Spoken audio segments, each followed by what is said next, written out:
Movie के शुरुआत में हम एक लड़के को स्टेटमेंट देते हुए देखते हैं।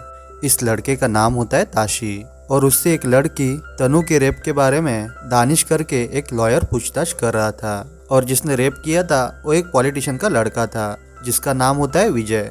और ये इंसिडेंट वैलेंटाइन के दिन हुआ था। इसके बाद ताशी कैमरा बंद करने को कहता है लेकिन दानिश उसको मना कर देता है। ताशी कहता है तनु एक नंबर की घटिया लड़की थी और विजय एक अच्छा लड़का था और तनु मीटू मूवमेंट का गलत फायदा उठा रही है। उसके बाद मूवी पास्ट में जाती है और हम मूवी में विजय और नांसी को देखते हैं जो कि रिलेशनशिप में होते हैं। नांसी और विजय को देखकर ऐसा लगता है कि वो एक दूसरे के लिए बहुत सीरियस है। विजय का एक बैंड होता है और वो उस बैंड का सिंगर होता है और नांसी उस बैंड के लिए सॉन्ग लिखती है। स्टेज पे तनु होती है जो धनपत से होती है।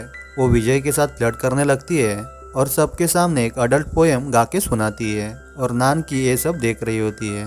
इसके बाद ताशी दानिश को बताता है कि तनु आसानी से देने वाली लड़की थी। इवेंट का दिन होता है और तनु फिर से विजय के साथ फ्लर्ट करने में लगती है। वैलेंटाइन वाले दिन जब सब लोग बैंड का मजा ले रहे होते हैं तब तनु विजय को सेड्यूस करने की कोशिश करती है और फिर वो विजय और उसके दोस्तों के साथ विजय के रूम में चली जाती है और अगले दिन सबको पता चलता है कि विजय ने तनु का रेप किया है। अब यहाँ से कहानी में ट्विस्ट आता है।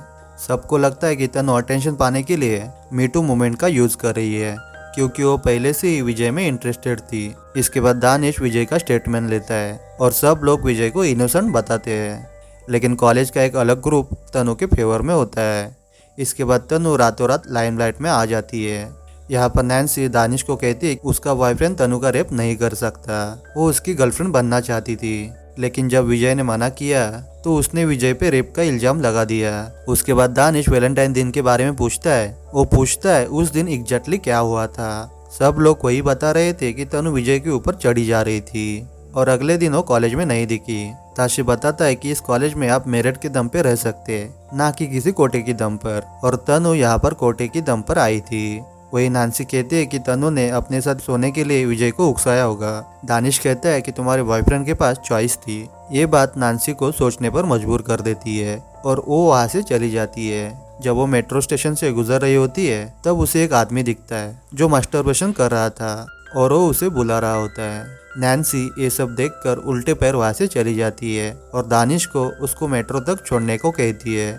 इन प्रॉब्लम की वजह से विजय और नैन्सी में टेंशन बढ़ जाता है। नैन्सी गुस्से में आकर उसके कार से निकल जाती है और वहाँ पर रास्ते में एक ट्रक वाला नैन्सी को छेड़ता है। इसके बाद विजय ट्रक वाले को बहुत गाली देता है।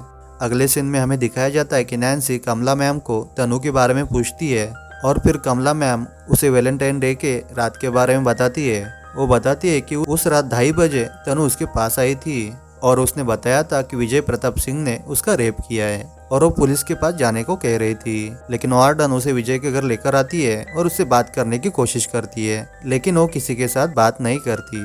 उसने खुद को साफ भी नहीं करने दिया ताकि एविडेंस मिट न जाए। वो कमला मैम के रूम के बाहर 10 घंटे तक बैठी रही। नैन्सी पूछती है क्या उसकी बॉडी में कोई ब्लड लगा था, लेकिन कमला इसके बारे में कुछ भी नहीं बता पाती। वहाँ से तनु कॉलेज में आती है और रैली में हिस्सा लेने के लिए बाकी लोगों को उकसाती है।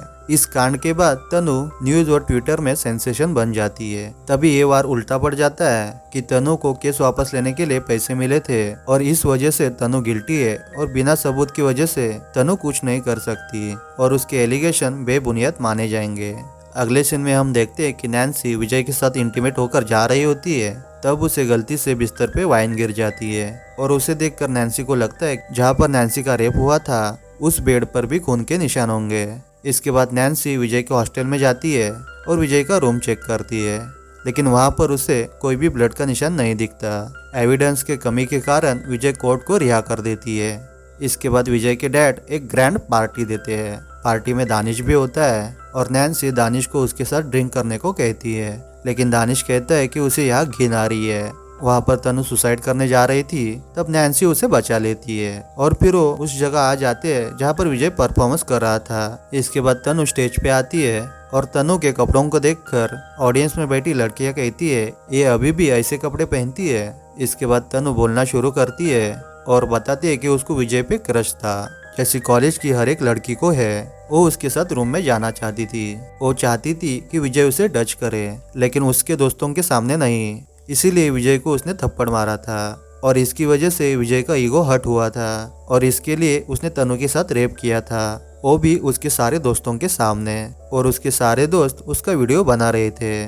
तनु को काफी दर्द हो रहा था और तभी उसको एक आवाज आती है किसी के मोबाइल की मैसेज ट्यून की, और वो केपी के फोन की ट्यून थी। इसके बाद तनु केपी के पास आती है और उसको सब कुछ बताने को कहती है। इसके बाद नैन्सी कहती है कि तनु तुम बिल्कुल विजय की तरह हो, उसे भी अटेंशन चाहिए और तुम्हें भी, लेकिन सिर्फ लड़कियों को ही समझाया जाता है, उन्हें लड़कों के सामने कैसा बिहेव करना चाहिए, लड़के तो कुछ भी कर सकते हैं। उसके बाद केपी बता देता है कि उसने विजय को तनु का रेप करते हुए देखा था। उसके बाद सब लोग शांत हो जाते हैं और विजय वहां से जाने लगता है, लेकिन उसके खुद के दोस्त उसको वहां से जाने नहीं देते। इसकी वजह से उसको ऑडियंस के बीच में जाना पड़ता है और सब स्टूडेंट विजय के लिए सेम सेम का नारा लगाते हैं। इसके बाद नैन्सी कहती है कि वो शर्मिंदा है, उसने एक रेप जैसे इंसिडेंट को हल्के में लिया, लेकिन फिर वो बताती है जब वो 13 साल की थी तब उसके साथ रेप हुआ था, लेकिन कॉलेज के डीएम ने उसको चुप रहने को कहा था। इसके बाद वो रात को सो नहीं पाती थी और इसकी वजह से वो डिप्रेशन में चली गई थी।